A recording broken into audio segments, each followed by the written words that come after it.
Nous commencerons donc à voir les fonctions. Commençons par le plus simple, l'étude d'une fonction.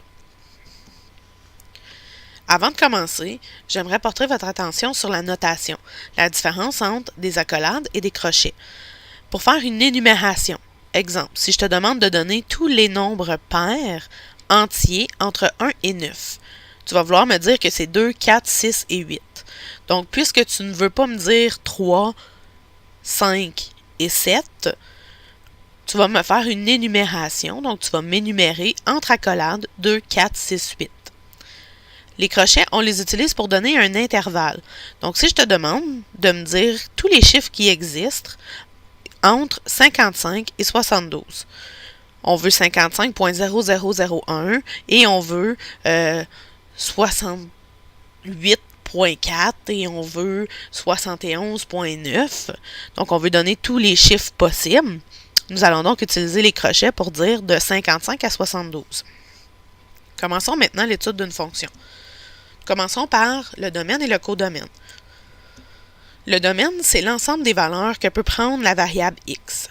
Si nous prenons un exemple, ici, toutes les valeurs possibles de x sont de moins l'infini jusqu'à 4. Nous écrirons donc domaine de f égale de moins l'infini avec le crochet ouvert puisque l'infini n'est jamais inclus, jusqu'à 4 inclus puisque le point est plein.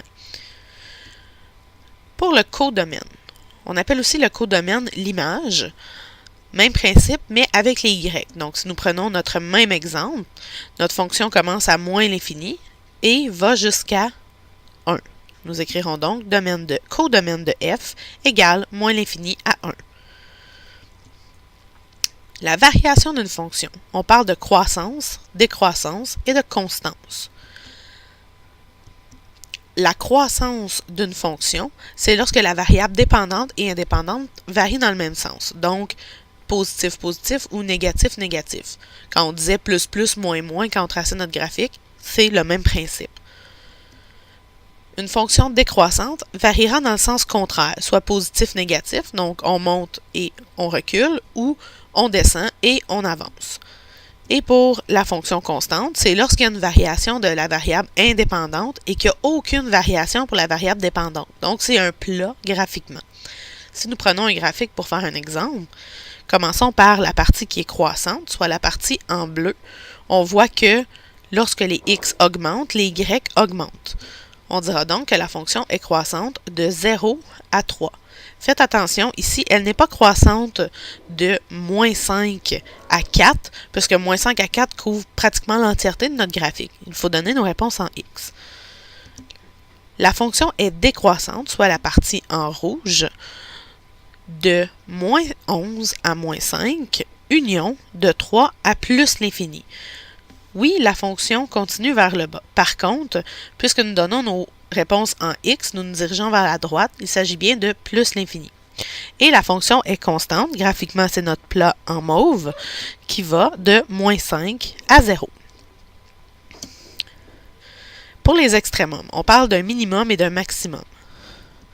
Pour le minimum, c'est la plus petite valeur que peut prendre la variable dépendante, soit y. Et pour le maximum, eh bien le contraire, la plus grande valeur que peut prendre la variable dépendante. Graphiquement, ici, nous avons un minimum à moins 6 et un maximum à 5. Nous utilisons les accolades puisque nous nommons seulement un point.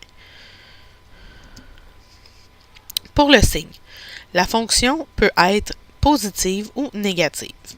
Une fonction positive, c'est l'intervalle du domaine qui nous donne au-dessus de l'axe des x.